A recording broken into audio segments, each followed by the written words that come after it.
She's seen the cardiac arrest. What's good, people? We are back with another One Piece card game commentary video. It is AJ Millie Rock back again, and like I said last week, green purple limb, not the one. So we are looking at some blue black Sakazuki today as our deck of choice. Now this is my actual first deck that I ever played. Getting into the game, I started collecting the cards before OPO 5 came out, just before OPO 5 came out, and as I was learning the game and OPO 5 released and I saw Sakazuki as a deck, I was like, come on, this deck looks nuts. So started playing that, but we're back playing it again, and what do you know, round one's Bonnie, the deck that I was specifically trying to counter today. I run into Reese round one as my opponent. He's a very seasoned Bonnie player, but unfortunately, as you'll see in this game, green has some particular weaknesses that are easily exploitable by a deck like Sakazuki. Sakazuki just has insane removal options, even with some subpar hands. You'll see like the start of the game here, I even whiff off of a Tashigi, and there's something I'm missing here. I think maybe the Hina, and I think a Rebecca as well, but I've got like double Manchurian in hand, which will give me a good grind game, and my goal is to get the pudding down at an opportune time and completely mess up his game plan. That's just how you do it in a deck that likes to hoard a bit, which, you know, green loves to do, right? So this is a second one cost Bonnie Searcher coming down as well on Reese's side, and he's going to grab his freshly purchased Manga Rare Bonnie, 5 cost blocker, absolutely devilish. I've got a Brook on board, so I feel like it's curtains for these searchers, but I need to set up the filter a bit for future turns because I know that Cavendish is coming down and it's a debilitating card to deal with. So twinning life, clearing a blocker as well, because no matter what, even if my Sakazuki goes, Tashigi can just clear that other blocker and it's fine. He takes the life, I drop the pudding because his hand was fucking massive, and as you'll see, he's going to shuffle here, he's going to draw 5. And as I found out at the end of the match, he drew 4 counter cards and I think a 10 cost Doffy. So this turn, his 7 Dawn turn, or maybe 6 Dawn turn, he has no plays whatsoever. So he's genuinely just going to attach to Bonnie and swing. Absolutely debilitating pudding here, which I didn't expect it to be so severe. I thought he'd at least draw 1 5 cost, maybe like a carrot or something, but he just didn't find it at all. And I'm pretty healthy hand size myself because he's not really swung life. He's just been swinging board, and I'll let my board go because I can always rebuild it thanks to the man sherries that I have in hand. Really comfortable in this position now. I'm even attaching Dawn to my shit and just to swing, and just setting up a board now with the Rebecca Brook, which for next turn, anything he plays is cooked. Like, I think I have enough in trash as well, or I think I play a brand new and I can just Tempest Kick to reduce. So he puts down a Hody, and even at this point, like, if Hody's being played on the curve, it feels fine. If anything, it just makes me feel like I can secure this game quicker because I'm swinging less to get to the end of the game, in a sense. And really, like, this turn I just want to clear the Hody, so I will just like swing life, -1 there, figure out the math with my Tempest Kicks here. I should have just reached 9 in trash now by discarding that T-Bone for Sakazuki effect, and now I can 1 cost, and the 1 cost is 10, so that makes the -9. And now I can play down a Jack, KO the Hody, and play down a brand new that I just drew off the Jack actually, and then grab something off of that. I grabbed the Sengoku. So we're going to get back to Reese here. He's going to swing. I'm going to counter out to keep the pudding on board because I might as well just keep bodies up, and then yeah, he drops the 10 cost Dolphy. It's kind of a threat. I don't know if I'll ever have enough cost reduction at one given time to deal with it unless I get particularly lucky. Maybe if I had like a Houndblaze in hand, it's gone, but I also feel like that's not going to really keep my board secure either, or maybe there was something missing, I don't know. But I think I'm reading a weak hand anyways. I'm not too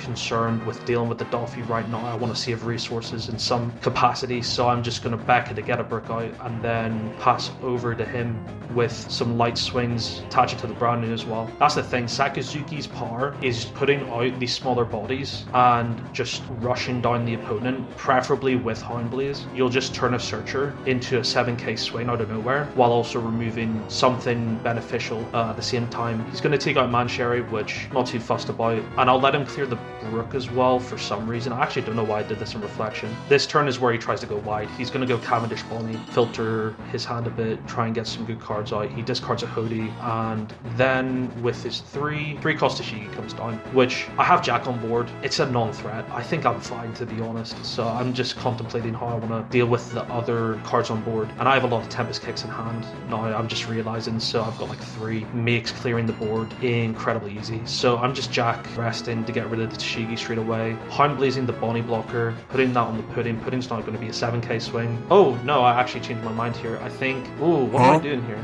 Am I trying to clear the Dolphin? No, I don't know why I did this. So I guess I'm trying to swing the Dolphy for some reason, which I don't entirely get. Maybe I'm like playing it safe-ish, but either way, the play on Reflection does not make sense to me. I could have just swung life, and that would have also been a game-winning play potentially, because knowing the contents of his hand now, it wasn't that strong. Instead, I give him another turn by giving him the opportunity to play down the KO Shanks to the 9 cost. A little bit of a setback for me. I'm still in a comfortable position just because his hand size plus the size of my board, even though it's like 2 guys that are base 4k, they can do enough by themselves. He's gonna counter out of the Brook swing and rest my Saka. I'm playing it a bit safe, just swinging 5. I just want no cards in his hand, so I know that next turn is guaranteed lethal. And then I'm gonna start filtering a bit. I don't intend to get rid of the Shanks. I think I'm just trying to find more defense to keep my 3-cost Brook alive. I do find a 2k, and then I also already had a Ripper in hand, so that's the second blocker on my board. Funnily enough, he's contemplating for a second, but his top deck was Hody. So he's just gonna play the Hody down in a second, take down that last life, and luckily enough, my hand is full of counter. So I'm just gonna firm the first swing and then counter out of the Hody swing. So yeah, the Hody comes down, both blockers rested. Yeah, he's gonna swing the 8, I take it, and I counter out of the Hody. And then, yeah, and then I found out as well, 2 10-cost Kuzans in the life. So good thing that I countered what I did. So we're gonna move on to game 2. We have a very questionable keep on Reflection. I think I needed to mulligan for Pudding as well in this matchup. Green Zoro.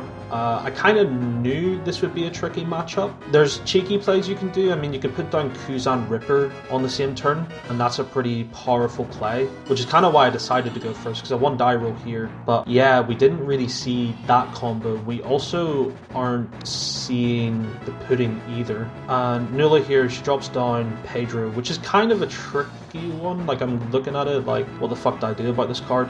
Yeah, she's gonna counter out of that swing. If I had Hound Blaze access to it, at least it might be fine. You'll see I milled the Pudding off brand new as well, just supremely unlucky, which is kind of a thing with Sakazuki. You almost like second guess how you sequence your searches and your draws sometimes. Not that you have like premonition and you can know, but it's one of those decks where like you really have to figure out, okay, what level of sequencing can I do that makes my hand as optimal as possible. And sometimes even when you have the right idea, you just get punished. So we're gonna see here, it's not looking great for me because I just don't have enough established on board, at least, to deal with Tashigi and the Pedro in the same turn, because I'm not putting that Kuzan down ever.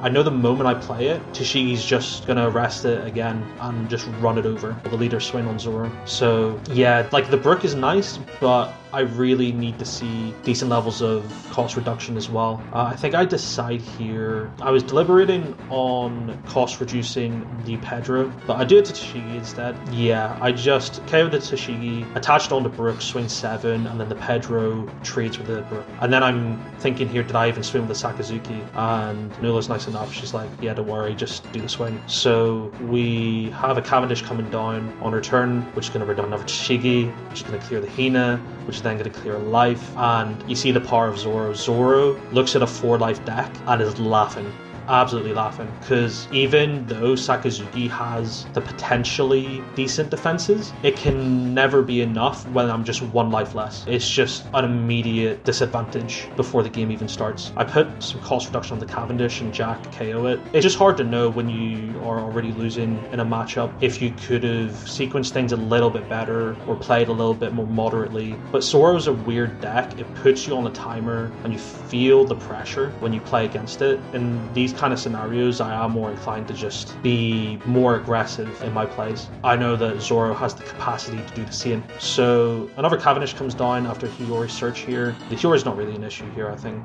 I'll just be able to deal with it in the next turn. So she swings into the Jack, I counter out, takes a life. There was maybe an argument to let the Jack die, but I felt probably at the time that I just needed it to clear board. But you'll see here, the hand doesn't really facilitate a lot of cost reduction, even though like I'll Manshuri to get Rebecca, and then I'll be able to play the Hina off it, but that's clearing one body. Like it does not a whole lot else. So yeah, the Hina comes down. I'm Hound Blazing, and I don't know what possessed me to put the Hound Blaze on Saka, when I could just put it on the Jack and swing the Jack into the Shigi and it's probably dying. But regardless, I do 2 weak swings, and I think I already know that it's curtains for me at this point anyways, because all Nula needs is 3 cost event, and lo and behold, attach 7, swing 12. I've got like 2 cards in hand, draw a brick out of life, but it doesn't even matter, and the 3 cost event seals the deal. Yeah, Zoro's a scary deck for sure. It's just a matchup